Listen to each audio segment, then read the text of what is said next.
بسم اللہ الرحمن الرحیم۔ السلام علیکم ورحمۃ اللہ وبرکاتہ۔ شیطان اتنا بڑا گستاخ تھا کہ اس نے سیدھے خدا کو کہہ دیا کہ میں سجدہ نہیں کروں گا۔ وہ مردود ہو گیا۔ اللہ کی شان دیکھیں،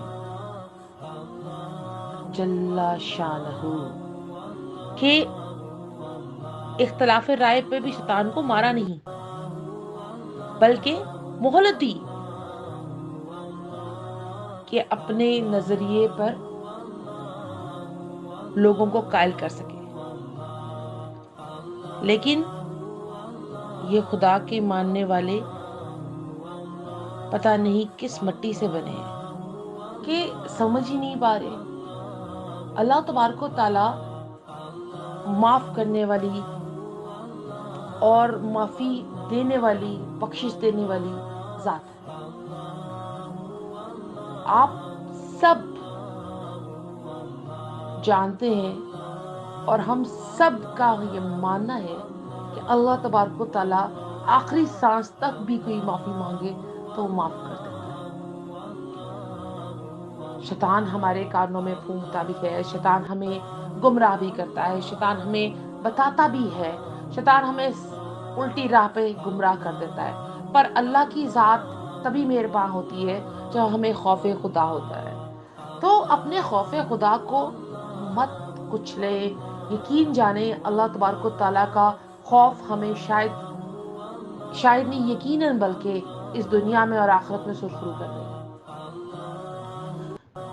دنیا کے کام چلتے رہیں گے اور چلنے ہیں، لوگ آئیں گے اور جائیں گے، بس اپنے اللہ کو مت بھولیے اور اللہ کے احکامات کو مت بھولیے، اور پاکستان کے لیے دعا کریے، پاکستان کی خیر رب فرمائے، پاکستان اللہ پاک ہمیشہ سلامت رکھے پاکستان کو، کیونکہ پاکستان ہے تو ہم ہیں اور ہم کبھی غلام نہیں ہیں۔ یقین جانیے پاکستان جو ہمارا ملک ہے اس میں ہم غلام نہیں ہیں، یہ کانسیپٹ ختم کر دیں۔ اللہ تبارک و تعالیٰ بہت رحیم ہے، بہت خالق ہے، مالک ہے، اور پاک فوج زندہ باد، کیونکہ اس فوج کی وجہ سے آپ رات کو سوتے ہیں۔ یقین جانیے اگر یہ لوگ نہ ہوں تو یقین جانیے ہم کہیں پہ بھی نہیں۔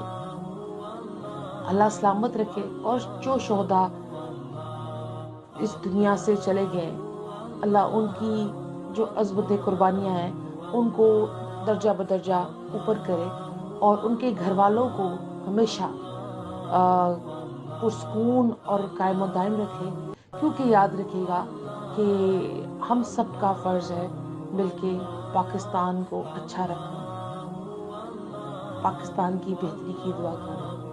سب ایک دفعہ ضرور آمین کرے گا کہ اللہ پاکستان کو ہمیشہ سرخرو رکھے، اس کا جھنڈا ہمیشہ اونچا رکھے۔ آمین اللہم آمین۔ ربنا آتنا فی الدنیا حسنۃ وفی الآخرۃ حسنۃ وقنا عذاب النار۔